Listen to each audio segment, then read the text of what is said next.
Buongiorno, everybody. My amici, my friends, how are you? This is a very interactive class, so I encourage you all to unmute your microphones. And how many of you knew who the song was sung by? Anybody know who the artist was that sang that song? Not me. No one? That's Andrea Bocelli. How many have heard of him before? Anybody? Sure. Sure.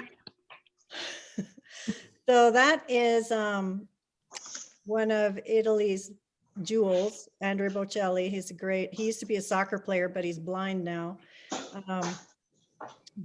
He's got a great album called Sogno, and that was the song Sogno. So look it up, check it out. So buongiorno and welcome to Italian Culture and Cuisine. How many of you have ever been to Italy? Oh, I have. Southern Italy. Who is speaking? I can't see. Betty, Carol, Kathy, Cheryl. I've been to Italy. I've actually done some work in Milan also. This Can is you Carol. say your name first and then? This is Carol. And I've So you spent a lot of lived time. in Milan, huh? I didn't live there, but I'd go there for a couple of weeks at a time and then come home and then go back. And I spent a lot of time there. Lucky girl. So did you go up to the Lake District? The lake? Yeah, and weekends were amazing because I had the opportunity to just take off. I'd go to Venice, Florence, Rome, Bergamo. I can't remember another one that started with a B. But yeah, I've had opportunities to do a lot of traveling in Italy. And then I got married and introduced my husband to it as well. Oh, good. I bet he liked it too, huh? Oh, yeah. So Ashley didn't tell you that I was in the Air Force for 27 years. And I was actually stationed at Lackland. I worked on Security Hill for the 2-star general there, Air Force Cyber. And during that 27-year period as an officer in the Air Force, you have a lot of different assignments, a lot of different jobs. And one of my assignments was over in Europe, and I lived in the UK at Royal Air Force Base Lakenheath for 2 years. And I had the opportunity to go to Italy a couple times during that assignment for work, and once for pleasure. And then my anniversary was the 12th of October, a couple days ago. And 2 years ago, we were in Italy, and this is where we stayed. This picture right here is Largo, Argentina, right in the heart of Rome. And it's actually reported that Julius Caesar was assassinated here. And it's now a cat sanctuary. But our hotel was, you see the white building and that tree bordering the brown building there, that is where we stayed the first couple nights that we were in Italy, in the heart of Rome. I think I've stayed there before, actually. Largo Argentina Relay is the hotel. It's a little boutique hotel. It was really cool. And the people at the front desk, they kept recommending this restaurant to us. It was called Alfredo alla Scrofa. And they said it had the best fettuccine Alfredo in the world because it was invented there. And I was like, I don't want to go to have fettuccine Alfredo, I told my husband, because I had the American fettuccine Alfredo. But the different people kept recommending it over and over. So we went, and my husband ordered it, and I tasted it, and it was like, oh, I wish I had ordered this. It was divine. It was like the heavens opened, and my eyes could see this is what real Italian food is supposed to be like. So we're going to be talking about Italy, and we're going to take a little trip there. Our roadmap is whenever I go to another country, I like to speak a little of the language because I found it opens a lot of doors, and it did in Italy as well. I studied Italian for like a couple months. I don't know if Elena from the library is with us today, or any of her students that take the Italian class. Are any of you in this class today? No one from the Italian class is with me. Oh, that's sad. That's one thing that I was hoping that we could get some subject matter experts that, like Elena, she teaches the Italian language class at the library. So you might want to check that out. So anyways, I always think it's important to learn a little of the language and kind of set the mood, because it goes a long ways in getting you out of jams or opening doors, making new friends, etc. So we're going to start with that. And then we're going to take a look at the regions of Italy and why that is so integral to the characteristics of the different cuisines of Italy, because the dishes are very regional.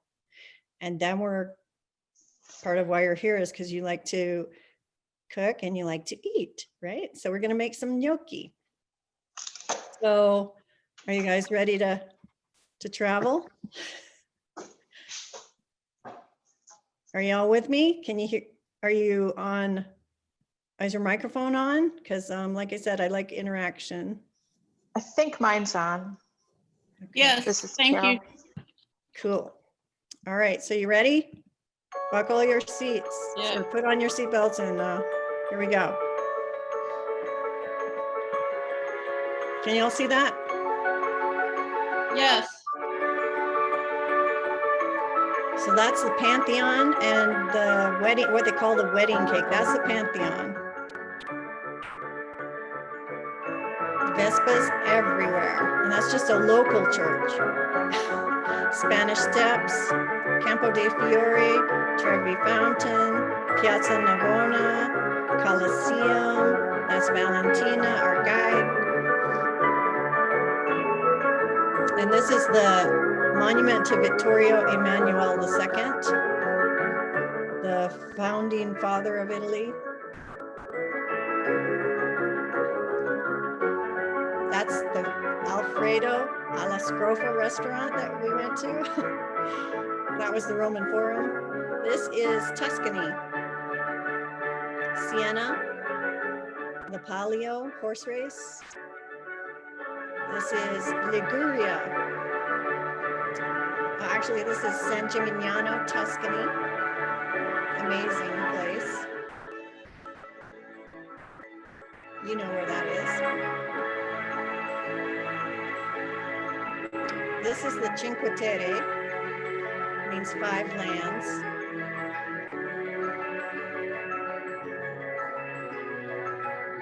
And of course, Stromboli, the volcano, and Venice.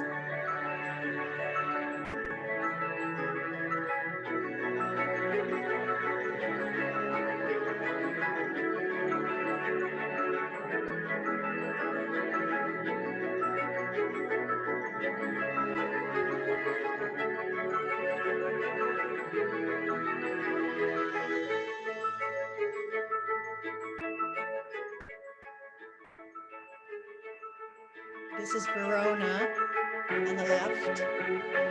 The view from our agriturismo. That's Juliet's balcony.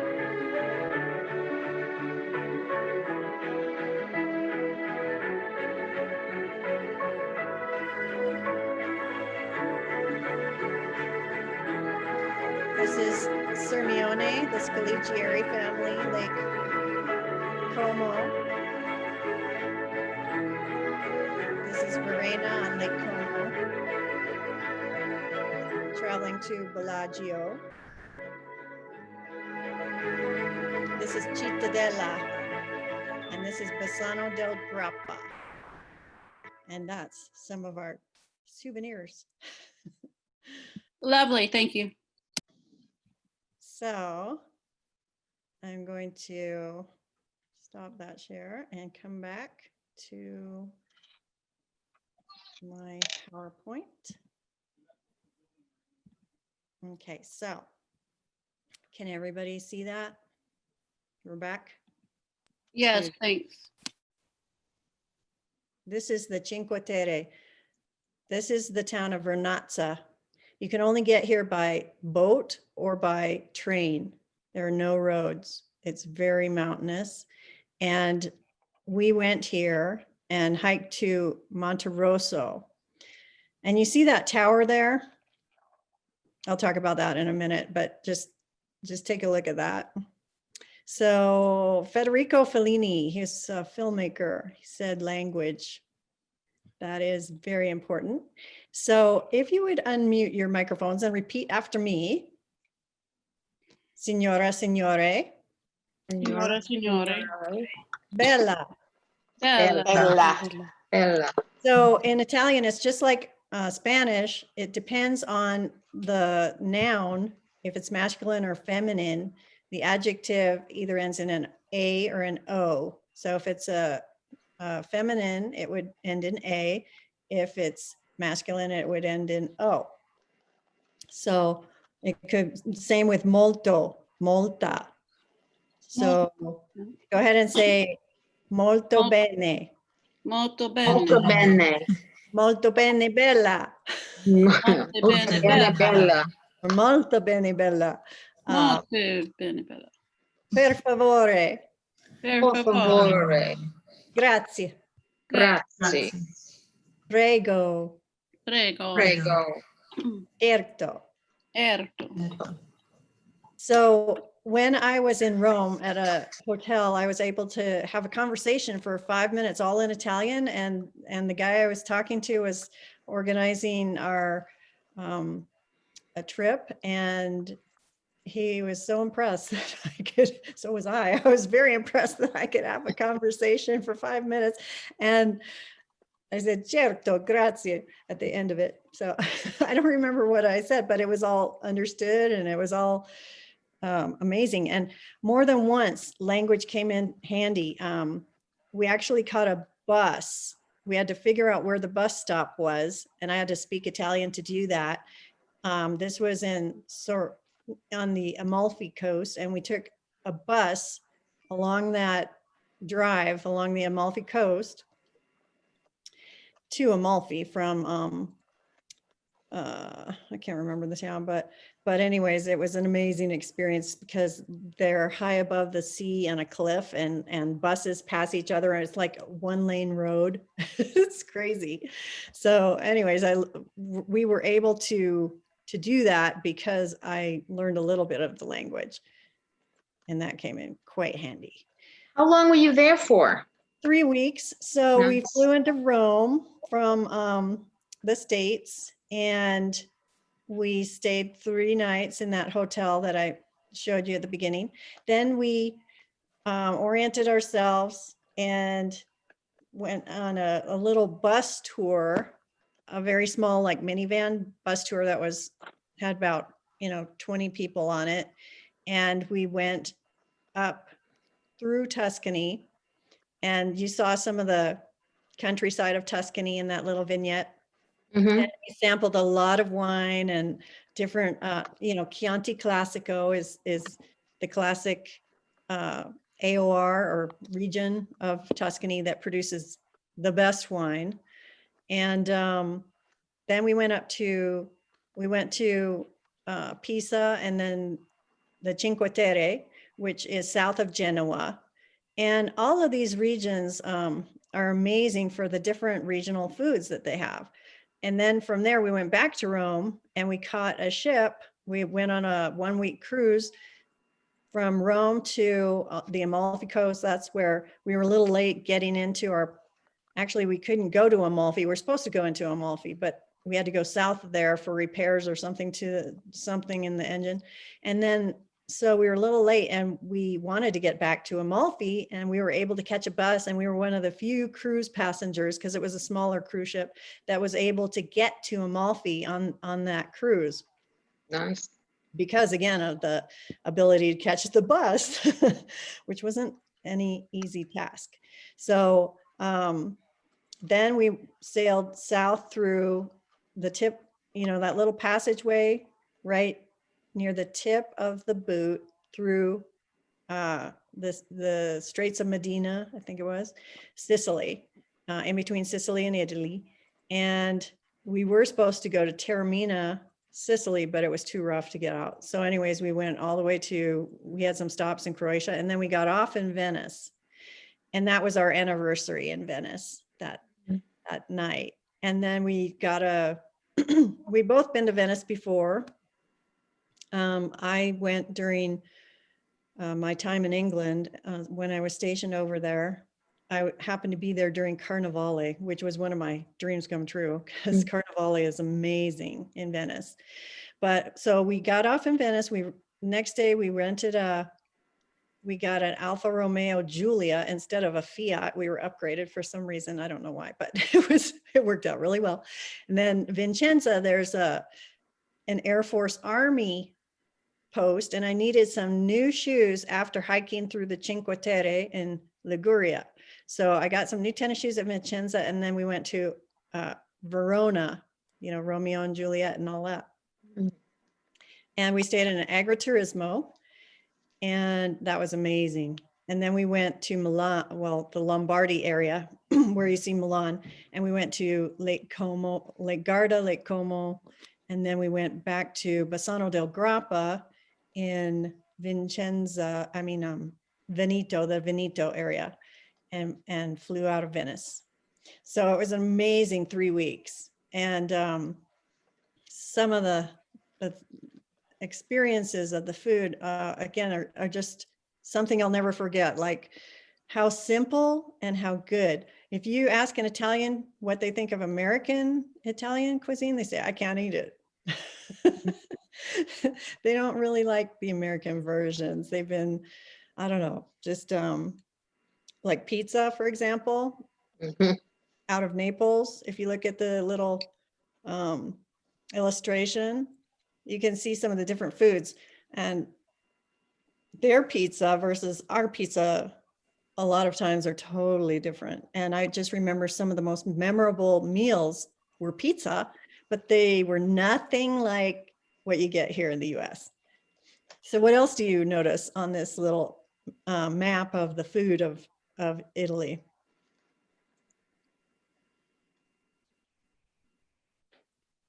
What do you see next to Pisa on the left? What is that in the mortar and pestle? Basil? So what do you make out of basil? We make pesto Pesto. and margarita pizza. There you go, pesto. So Genoa and Liguria are known for pesto and focaccia. And what is that above the pesto on the left? Anybody know? Is it the rice dish? I can't remember. That's risotto. Where it says Risotto, Milan. yeah. But Risotto. to the left of that, what is that? Is Those it little chicken? brown things. Looks like potato. I don't know. They're truffles. Oh, white truffles, right. And well, they're known for the white truffles from Piemonte. Alba is the town, and they're super expensive. If you ever go to a Italian market and they have truffles, they sell for thousands of dollars depending on how many ounces they are. The last time that we went to Italy, we started in Turin, went to Alba, and did a wine tour from there.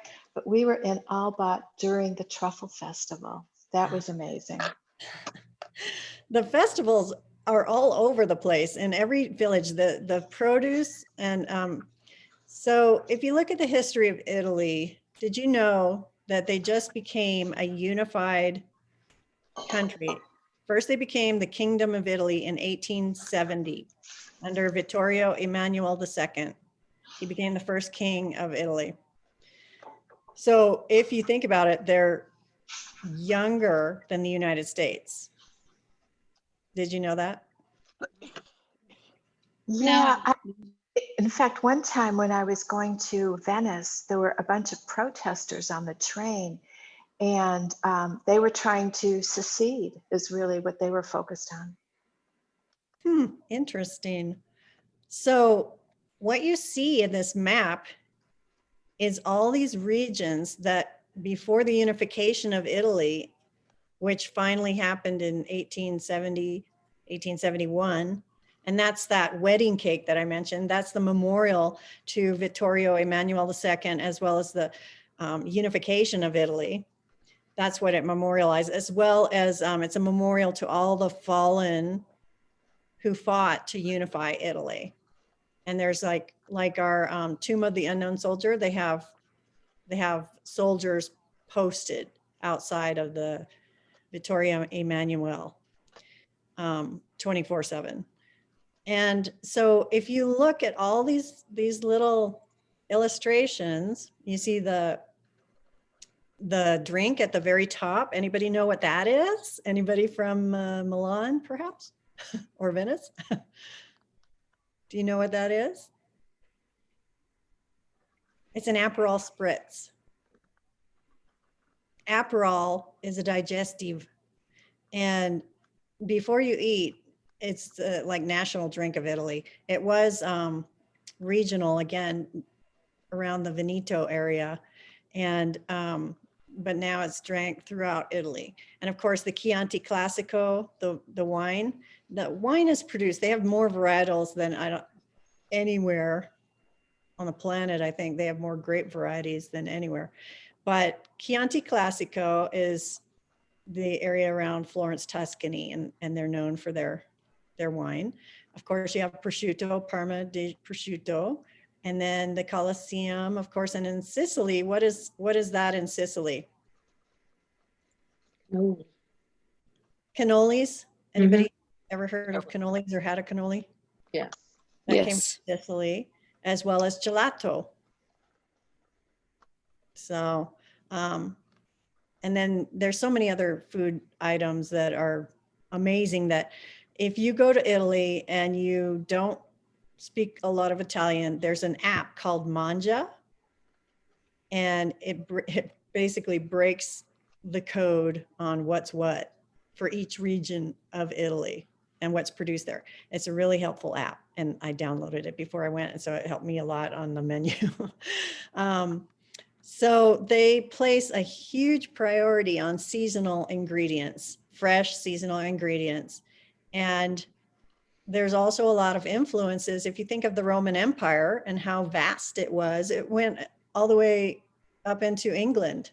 The Romans were in England. They were in the north of Africa, Asia Minor. Their influence was vast. And so they brought back a lot of the food that was part of the areas that they conquered. And also there was a lot of invaders. And you remember that tower that I showed you on the Cinque Terre town of Vernazza? You remember the town that I Yes. showed you? Yeah. Well, that was part of the Cinque Terre. There's Cinque is 5, Terre is lands.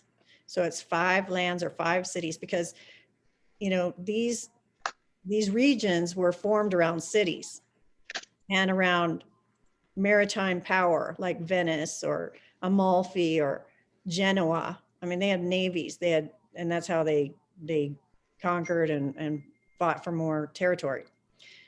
And it was really interesting too, that wherever we went, a lot of times we'd see these fortified cities on hills, which you don't really see in the US. But in Europe, they're all over the place. They're France, Italy, all these walled cities that are on hills, and all the agriculture is down below. Just like you read in the fairy tales, the people worked the land, and then at night, everybody tried to get into the safety of the fortified city, the walls of the fortified city, for protection. So it's really fascinating when you go there. So anyways, the external influences, there was a lot of people who tried to conquer these cities from different places, like the Saracens from North Africa, or the Arabs. And so Sicily has so many different influences from foreign influences and their foods because of the amount of invaders that they had. And same with the Cinque Terre all the way up where the pesto is. So the cuisine is really regional. They're very artisanal products and they're controlled by the government.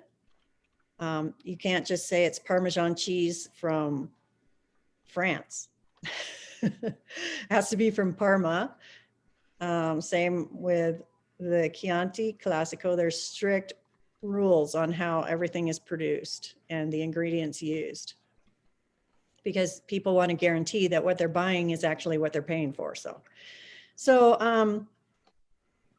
like I said, when we went to that restaurant, Alfredo alla Scrofa, I was amazed at how delicious and amazing it was. Same with the pizza, same with pretty much everything I ate there. It was so good, but super simple because there was only a couple of ingredients in it. So again, they rely on the quality of the ingredients, the seasonality, the freshness, all of that. That's a picture of a dish that we had in Cittadella, and that is truffles, black truffles. And that was so amazing. If you never had black truffles before, it's a revelation. And I highly recommend it. So gnocchi is very common throughout Italy, and everybody makes it a different way. Everybody has, different ingredients. Gnocchi actually was made with potatoes in the north of Italy, because in the north, again, it's very regional. You have more, you have colder weather, so you need heartier, stick to your ribs kind of food. So they use a lot of eggs, they eat a lot of meat up there, a lot of potatoes, polenta. They eat pasta as well and rice, but it's different than down south where the pasta is dried usually. And the south has a lot more tomatoes because they grow there a lot easier. And they didn't come into Italy until I think Columbus brought them back to Spain, and then they spread throughout Europe. So you also have olive oil everywhere. Every region of Italy grows olives, but the most production is from Puglia, the actual heel of the boot. So if you want to know the amount of production that's greatest, it's Puglia.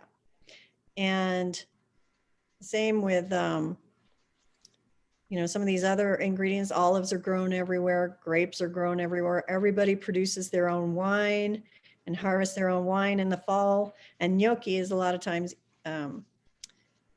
eaten with the harvest of the wine. And then cheese is often, named after the city that produces it or the region. Any questions on anything so far? So this picture here is on the way to, this is in the Vatican. It's part of the Vatican Museum. And it's gorgeous, amazing. I don't know if you know that the Medicis basically bankrolled the Renaissance, Michelangelo and all those people. And that before Catherine de' Medici went to and married Henry II of France, she brought the cuisine that was a lot more sophisticated to France, because before France was just like England, they boiled everything. So until Catherine de' Medici, who is a lot more sophisticated, I mean, Italy was where it was happening, and that's where the Renaissance happened. So when she married Henry II of France, that's when the cuisine, the enlightenment of cuisine started happening. So if you think about how we do service in America, we have hors d'oeuvres. That's the same as antipasti or antipasto. Primi is the first course, usually can be gnocchi or pasta or risotto or soup. And then the main, what we call the main course, is the secondo. So we would say the primo is the starter or first course. And the secondo is our main course, usually fish or meat. And then contorno, if you see a menu in Italian again, you know, contorno is like your side dishes like veggies. And then dolce is dessert, cafe or coffee, espresso. And when we got into Rome, the first place we went, because we got in at 9 in the morning, and it was a, I don't know, long flight. So it was overnight. And we didn't sleep, we stayed up. And we went to the San Eustachio, very famous coffee house right by the Pantheon.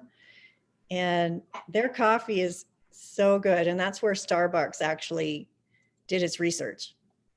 And that's what made Starbucks so popular, because you remember before Starbucks, there was just that Folgers kind of coffee, the American coffee, which is, in my opinion, not as good. So digestivos, things like Aperol, limoncello, they're drank before and after dinner. And so in Italy, you grow up, you know, it's like second nature that your food, it is for your health and for your digestion to make you feel good. They know a lot more about it than the American culture does. So we can learn a lot about Italy. And we did. And like I said, the agriturismos were amazing. You get to speak with real Italian people who run them. They're like farms. They can only be called an agriturismo if they produce a product.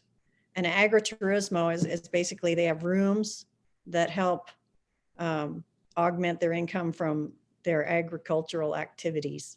And we stayed at a couple. One was a asparagus farm that was in Bassano del Grappa, grappa being the byproduct of grapes that they make into alcohol.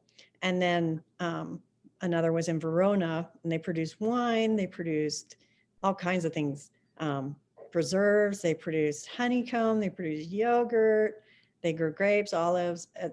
It was amazing. So if you ever go, check out agriturismos. So are there any questions at this point? No questions? All right, so I'm gonna, while you're thinking of some, I'm going to turn my camera around to my kitchen.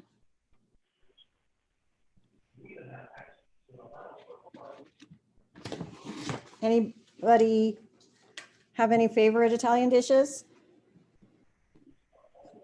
Is anybody Italian?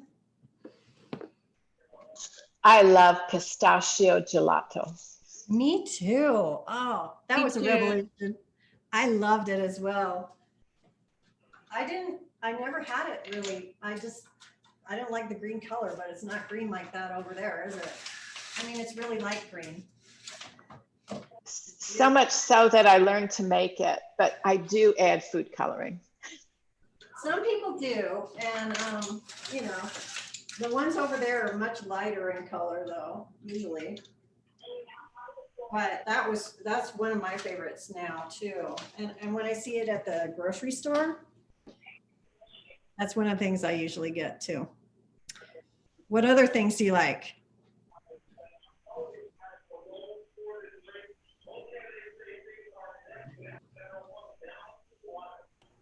Everything. Be more specific. Oh, I don't know. Well, when I went to Italy, I had pizza, really good pizza. Me too. It's amazing, isn't it? It's so Yes. different. Up near Turin, they have a really interesting way to cook the beef in a Barolo wine that is amazing. Yeah. So after I retired from the Air Force, I don't remember if Ashley mentioned it, but I went to culinary school for 2 years. And part of that was studying wine courses, you know, studied wine, cocktails, all kinds of that, things like that. And coming up, there is a class on easy entertaining for the holidays. It's a easy cocktail party that if you have anybody that you're hosting this upcoming holiday season, make sure you tune into that. That's in November. And you can look at the library schedule for that one. But, and then I'm also doing a cookie decorating as an aside, but I'll talk about that more at the end of this class. So for this class, one of the things that comes in really handy is, anybody know what that is?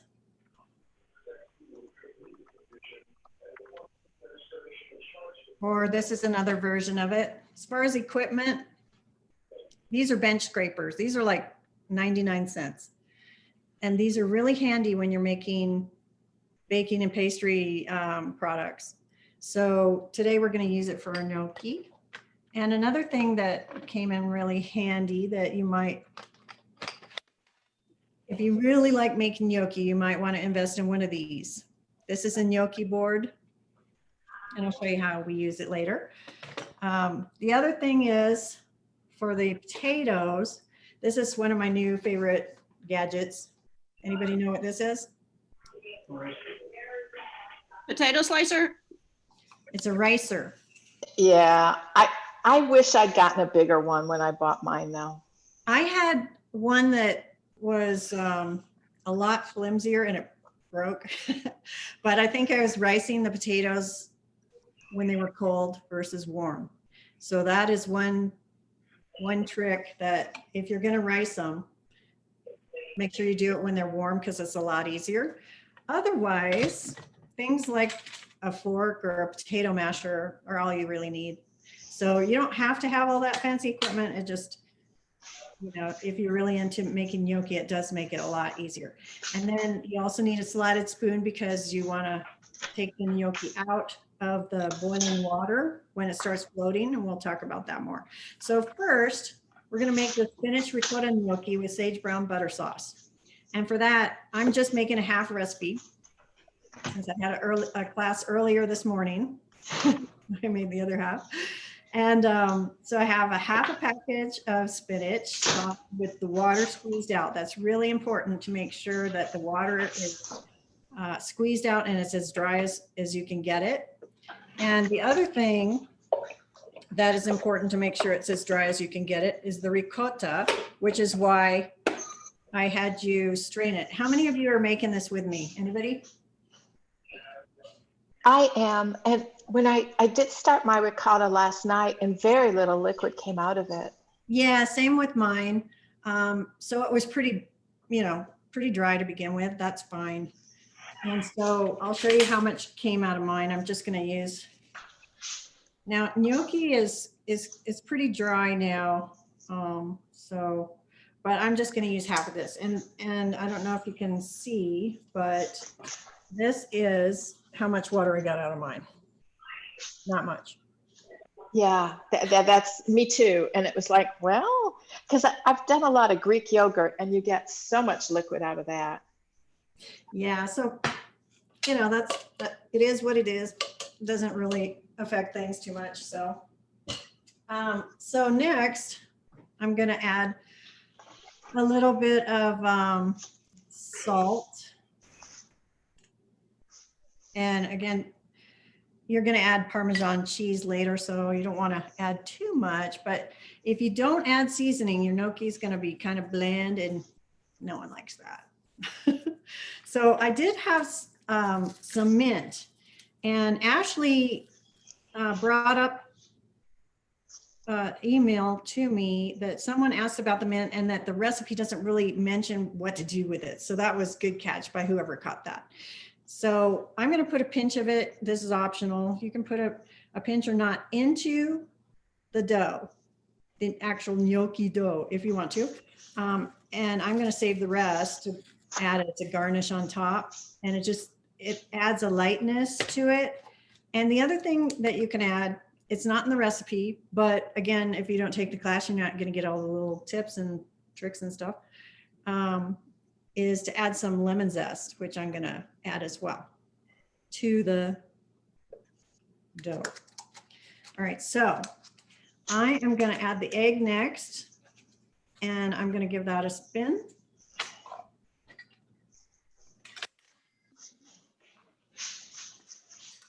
So I've got my egg yolks, but you know, all you need to make gnocchi is eggs and flour.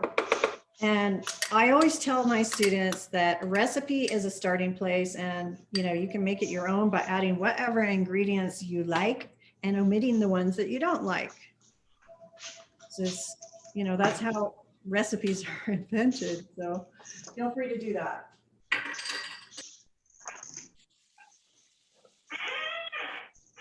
So I'm going to give that a whiz. And then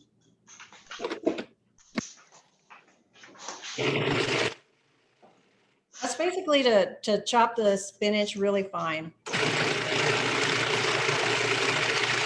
It is chopped spinach to begin with, but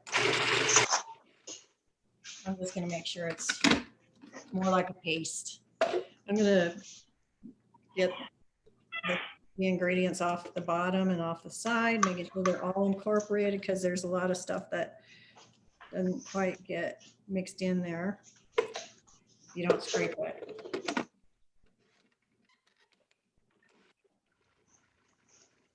Okay, that should be good enough. And now I'm just gonna take this off and then I'm gonna put it in a bowl.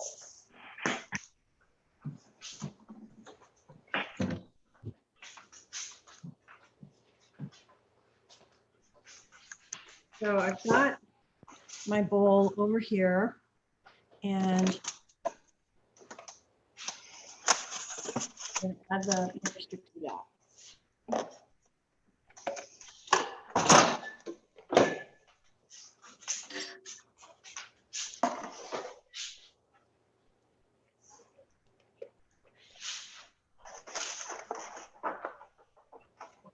Okay, so it's going to be pretty sticky to begin with.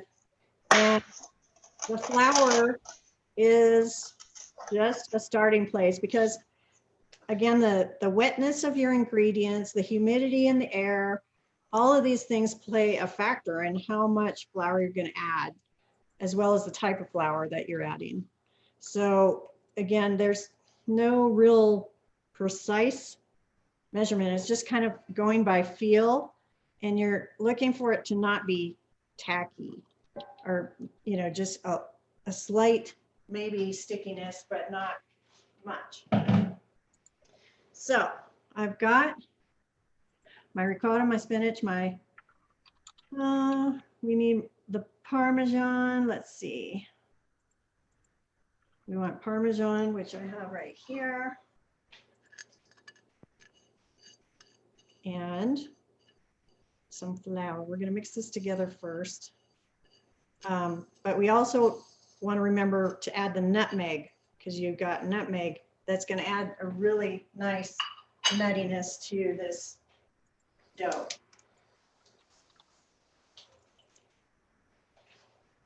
Okay, so just a little bit of nutmeg.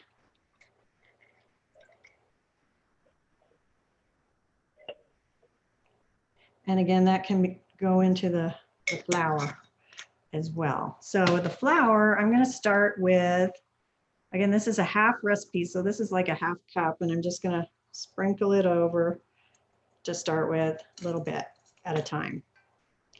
And I'm just going to mix that in. Any questions while I'm doing this? I'm sorry, what was the name of the woman who went and stayed in Milan and worked there? What was your name? Are you still there? Carol Little. Carol. So did you ever make any of these kinds of products like gnocchi when you were over there? Did I make it when I was there? Yeah, did you ever try making any of these, or were you in a hotel, or did you ever do a cooking class or anything like that? I've done a cooking class, a few. Yeah, so I've done pasta classes. I've done a gnocchi class. So tell us what that was like. Where'd you go? Well, actually, it was over here.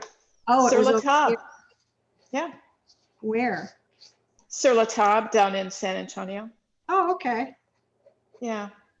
And then, I'm not afraid to go places for classes. I took a lot of Turkish cooking classes as well.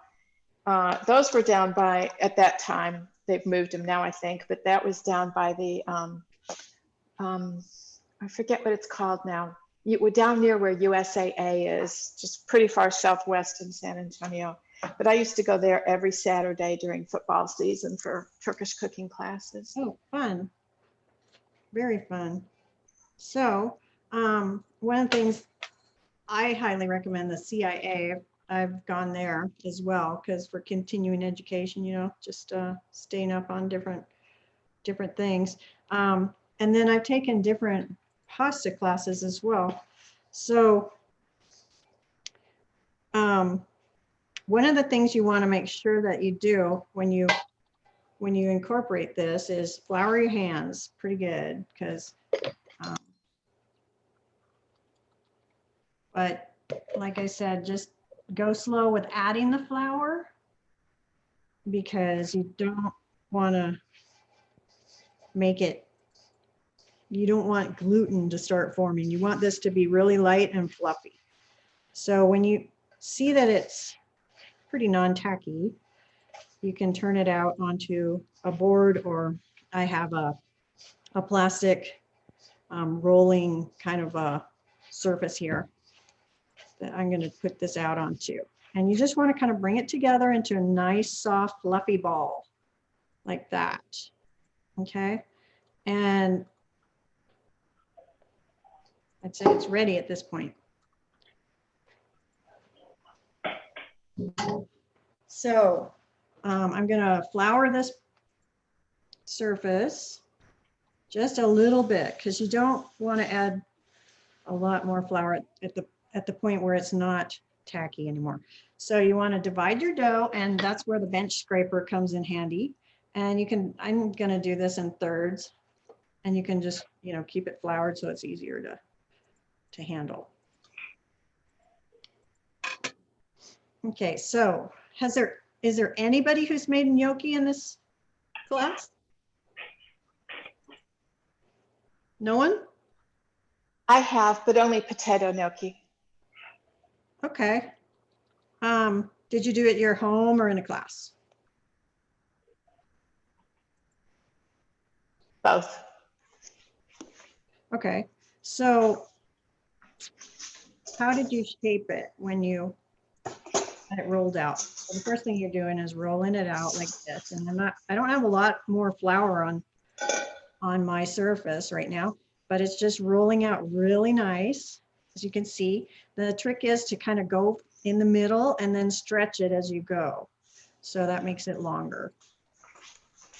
And then you just cut the ball into however many little smaller balls you want to cut it into to make it easy to roll it. You don't want a huge long log of gnocchi. So I would keep it about a foot, 12 inches. And then once each one of these is rolled out, then you want to cut it. So I'll ask you guys that took the class, how did you shape your gnocchi after it was cut?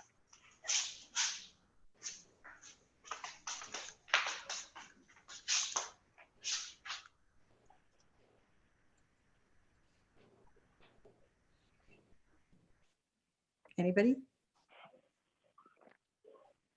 Where you are now, if I understand what you're saying, I would cut them with a knife and then use a fork to flatten them just a little bit and to give them that little texture. Okay, so I'm going to use my bench scraper again to cut them. This is what the restaurants do. They just kind of, I'm going to flour this again so it doesn't stick when I cut it. You can use a little butter knife. You can use your bench scraper. And so I'm just kind of cutting them, and then I'm moving them to the flour so they don't stick together. Okay, and then after I cut these into bite-sized pieces, about 3/4 inch by 3/4 inch, I'm going to separate them with a little bit of flour to keep them from sticking together. Okay, so I got all of them cut out now. And now I'm going to just toss them in the flour. At this point, what the restaurants do, because it's just easier and they have so many people they're serving, is just to keep them like this. They don't do, a lot of places don't do anything more than this. And then they put them in the boiling water and blanch them, or cook them all the way. So there's two ways to cook them. You can either blanch them or blanch them or cook them all the way. So it's up to you guys how you like it. So I'd say experiment with that. I personally like to blanch them till they float, and then I finish them in a saute pan to where they fry and become crispy. So back to shaping though. What are the ways of shaping them that you've seen or eaten them? Anybody eaten different kinds of gnocchi that, like, you can buy it at Trader Joe's, you can buy it at H-E-B. So they can be like this, or what's the traditional way you've seen it? Maybe with ridges, perhaps? So this is a gnocchi board. Okay, if you don't have one of these, no worries. A fork will substitute for the ridges. So we'll show you both ways. So you take your gnocchi and you simply push down on it and bring it down on your thumb. And you can see it has this nice shape where it's going to collect all the sauce, as well as ridges that collect the sauce. Okay, so you push down and roll it. Push down and roll it.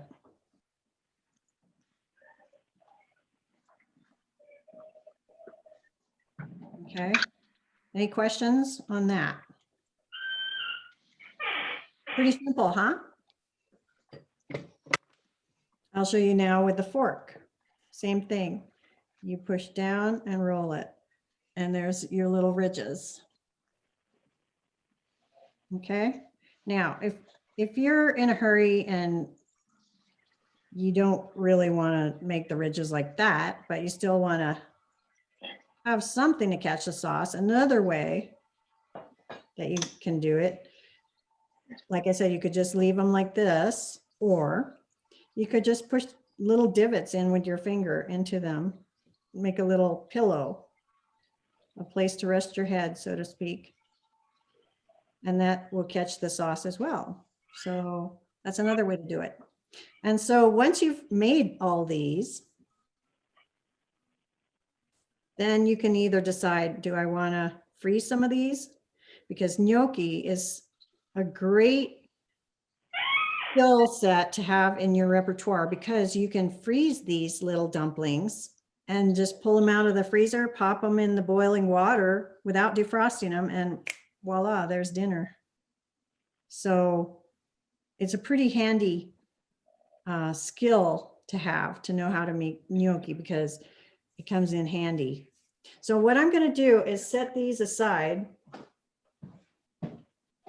while we make the potato ones.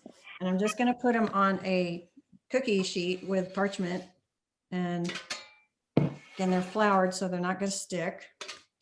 And I would separate them a little bit more. And if you want to save them for later, you just put them on a cookie sheet and pop them in the freezer. And when they're frozen, you label them. You put them in a baggie with the date as well as what they are. That's another thing you learn in culinary school that comes in handy is to make sure you label your food. So you just pop that in the fridge, make sure these are spaced out and not to each other. And then once they're frozen, put them in a baggie labeled. Okay. So, any questions on the spinach ricotta gnocchi? You guys are a quiet class. Are you all awake? Or you have the after lunch kind of nap time kind of thing? I'm way behind you. So you want to show us what you're doing? Can you show us a picture of what you're up to? Who is that? Let's see. Is there a way for me to? Oh, yeah, I Ashley, can do can you pin whoever's talking?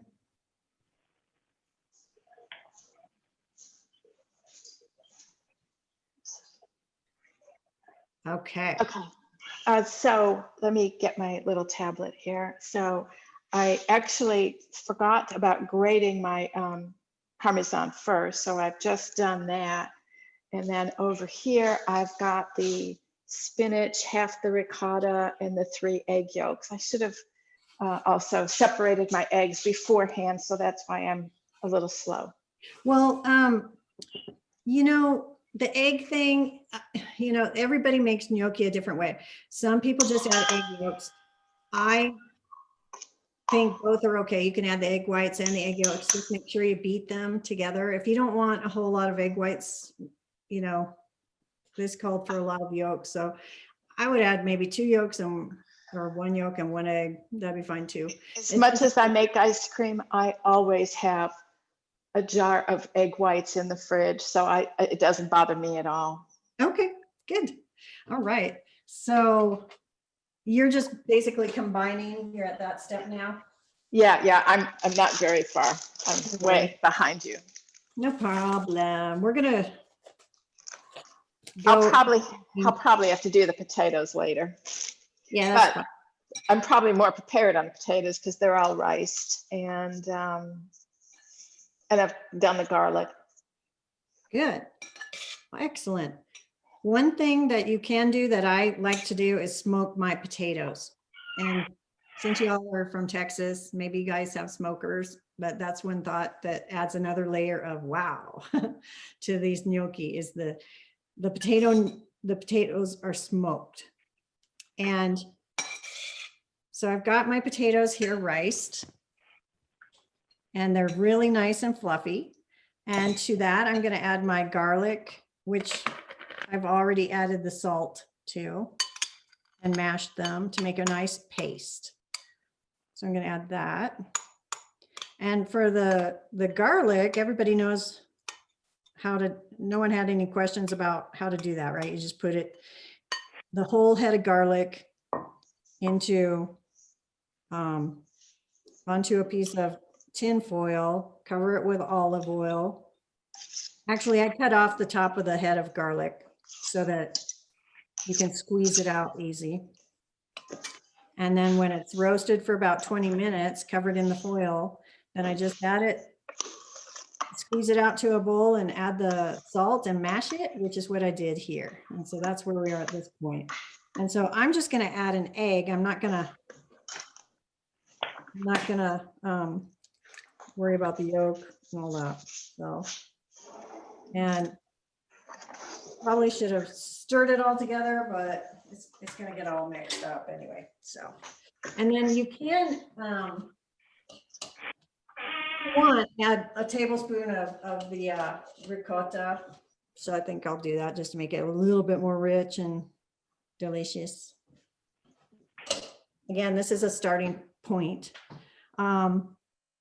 And then you just need the flour. So I'm going to stir all this together. And also I need salt and pepper. Because again, you're going to have bland gnocchi if you don't add some seasoning. And then the other thing that I want to add, you could add thyme, you could add any herb you like. I have some parsley here. I'm going to add some parsley. And I'm going to add a little pepper because gnocchi loves freshly ground pepper, which I'm also going to add at the end too. Did you add pepper to the spinach also, or just salt? I think I added pepper too. I don't know. I remember if I did or not. Okay, so I'm going to mix this up before I add my flour. You don't want to add flour until you mix this together. But yeah, you want to add pepper for sure to the ricotta spinach gnocchi as well.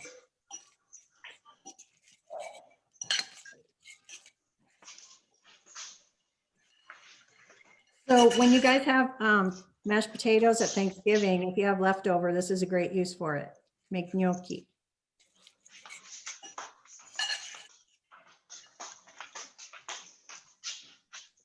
All right, so now I'm going to start adding my flour little by little.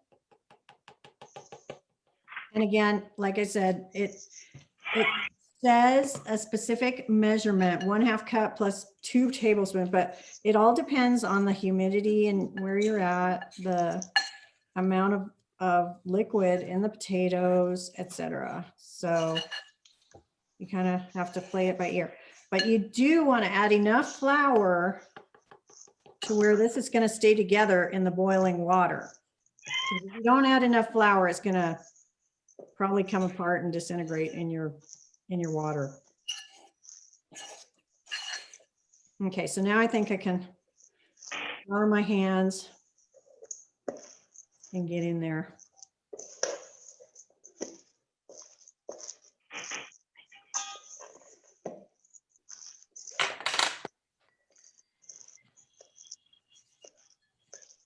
I need more than that. All right, so this is pretty moist still, so I'm going to add a little bit more flour.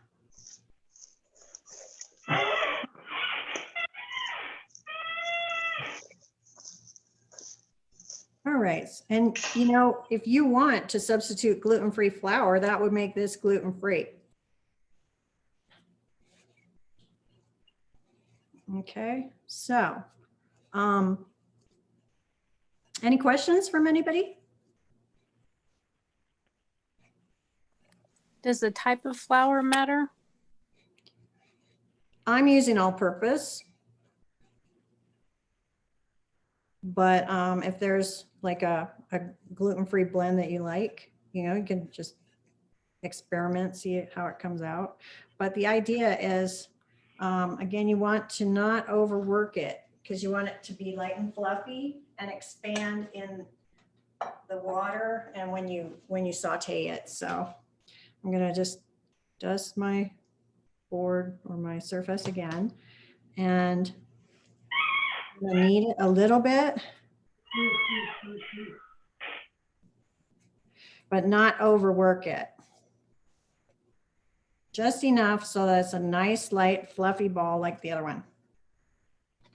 So if it still feels, you know, it's coming up, it's not a lot is sticking to my hands. So I think it's good to roll. I'm just going to knead it a little bit more. Okay. Make sure it's going to come and stay together when it's cooking. All right, so I'm ready to cut this now and roll it into the ropes and then pieces. Any questions for me at this point?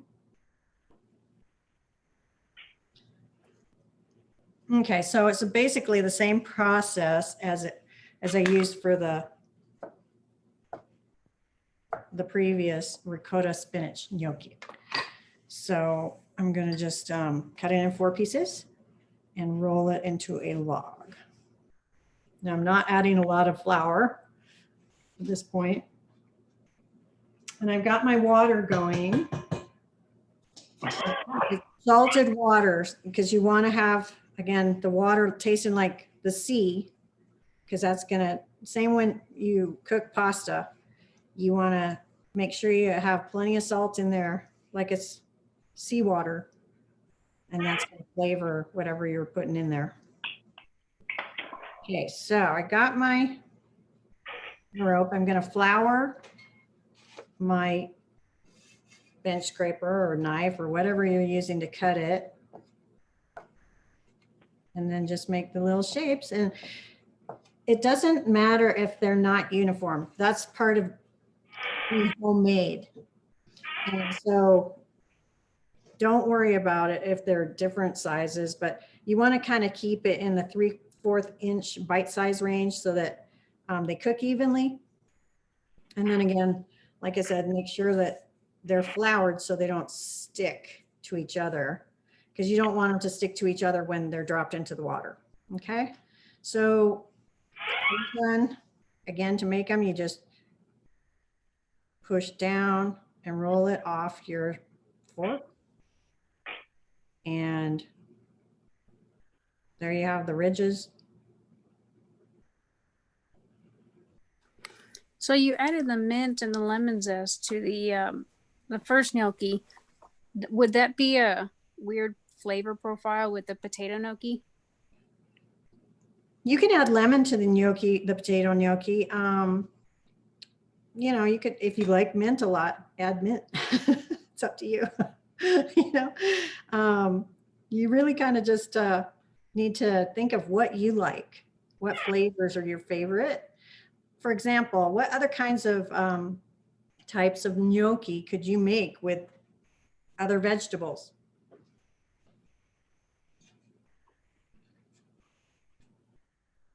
Anybody ever have sweet potato? You could substitute the sweet potato for the potato. I was thinking carrot might be interesting. Uh-huh. What about beets? Beets is another idea too.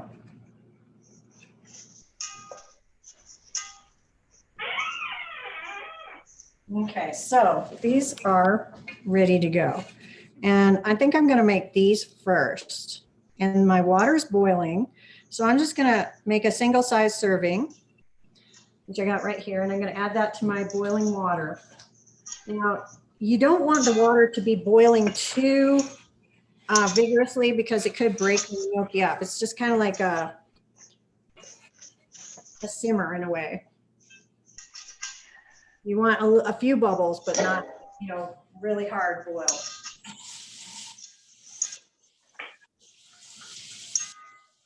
Okay, so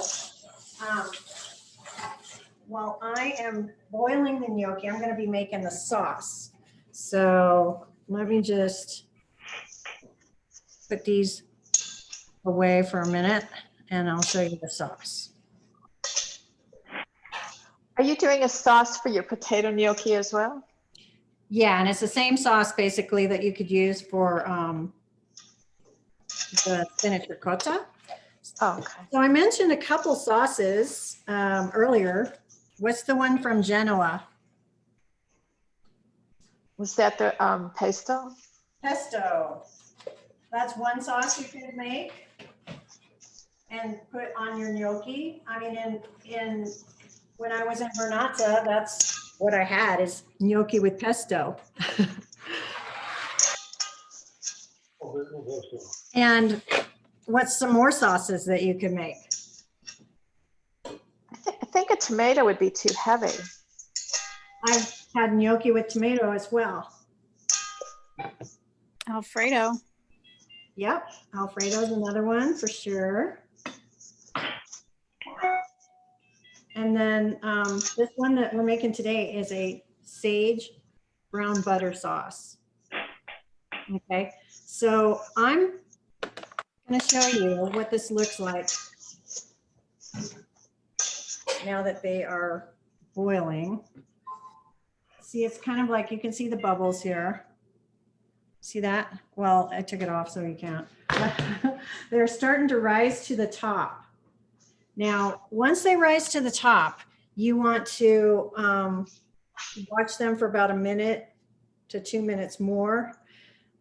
And then they'll be pretty much cooked al dente, and then you can add them to your saute pan. So I am heating up. I'm going to show you right here. Can everybody see what's going on over on the stovetop?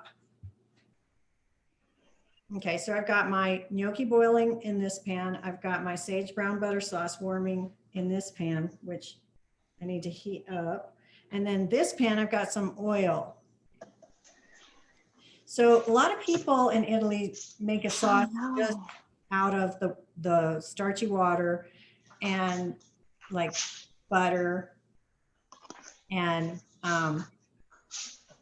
sage butter sauce. And they just add a little bit more of the starchy water. And that's the same thing that the Italians do with pasta. They make sauces out of the starchy water. So they cook their pasta al dente, and then they add it to the sauce and add a little bit of the water that the pasta cooked in to the sauce with the pasta. And this pasta continues cooking in the sauce till everything melds and marries and blends till it's a beautiful, amazing new, creation. And that is something that is very, very Italian. I'm sorry, I have a question. Sure.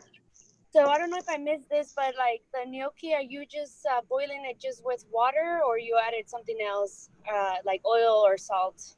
No, just salt. Just salt? Okay. Thank Yeah, you. it needs to be well salted like the ocean. Perfect. Thanks. Mhm. So you can see here is my beurre noisette with sage, brown butter sage sauce. So you fry the sage leaves till they're crispy. And I don't know if you've ever had that, but it's an amazing sauce. Okay. So I am getting my saute pan heated up because my gnocchi are ready. They're waiting to go into the next phase of their full maturity onto the plate. Okay, so I'm gonna just take a couple of these things out for final garnish. So if you can see right here, I've got the final seasonings right here. I've got lemon, mint, I've got peas, and I've got prosciutto, which I crisped in the toaster oven.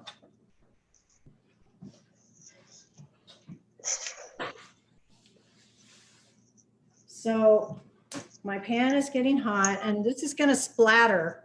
When I put the gnocchi, the drained gnocchi, it's still going to have a little bit of residual water. And olive oil and water don't mix well. So you want to make sure that you cover it so you don't get splattered. Okay, so I'm going to add a little bit of the brown butter sage sauce to flavor the olive oil. And then I'm going to move that around and cover it because it seems to be splattering a lot. All right, now I'm going to take my gnocchi out of the boiling water and add it to the pan. These guys have plumped up like double the size that they were. And I'm going to drain these really good.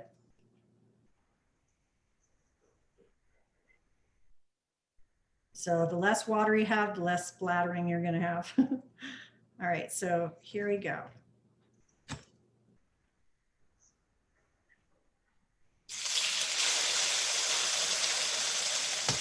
I'm going to cover that because what's happening now is I want them, now that they've gotten cooked in the water bath, now I'm taking them out and putting them into a really hot pan with the olive oil and butter. I put olive oil in so that the butter doesn't become carcinogenic with the solid milk fats. So when you add both, it's safer than just straight butter. And now I want them to develop a nice crispy crust on both sides if possible, but one side is good because you have the creaminess on the other side. So they should be nice with the texture, so crispy, crunchy, as well as creamy from the potato, the ricotta, and then we're gonna add some Parmesan as well. So while we're waiting for that to happen, I've got my Parmesan. This is what's left of my Parmesan. What do you guys do with these rinds from Parmesan cheese? Anybody?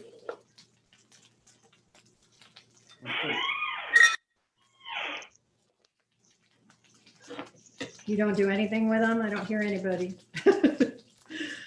You guys should save those. I hope you're saving them. Okay, so I think right now, if I turn these over, you're gonna see how nice and golden brown they already are turning.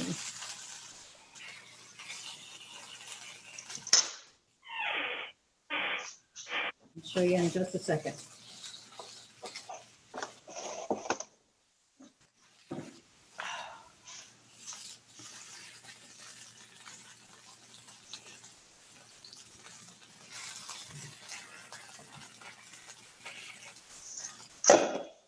Can you see this? Ah, Okay, so that one's not quite ready, but it's getting there. All right, so I didn't disturb them, and I'm gonna put them back on there. And then just give them a few more seconds on that side. And then I'm gonna add my peas and my prosciutto. You could also add other things like pine nuts, if you like pine nuts.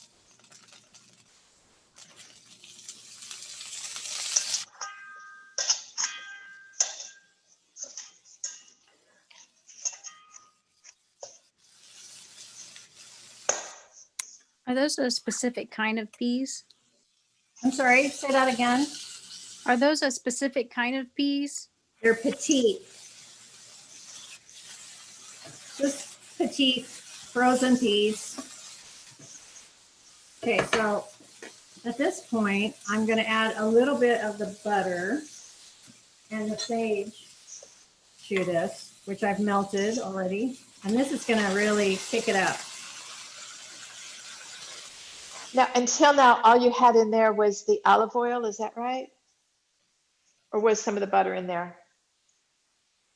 No, just pretty much olive oil. And now I'm adding some of the water from the pasta, the gnocchi, okay? And that's gonna reduce. And it's all gonna blend together really nicely.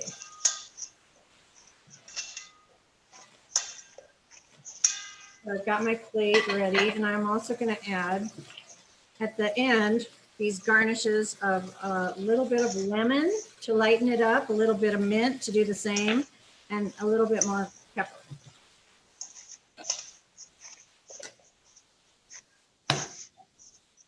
So see how nice that looks? Pretty much all blended together into a beautiful dish. Okay, I'm ready.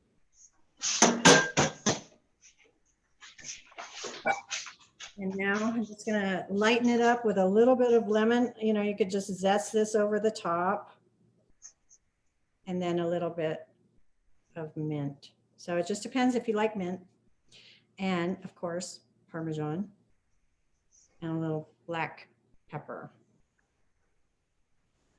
Maybe a little more Parmesan. And there you have it.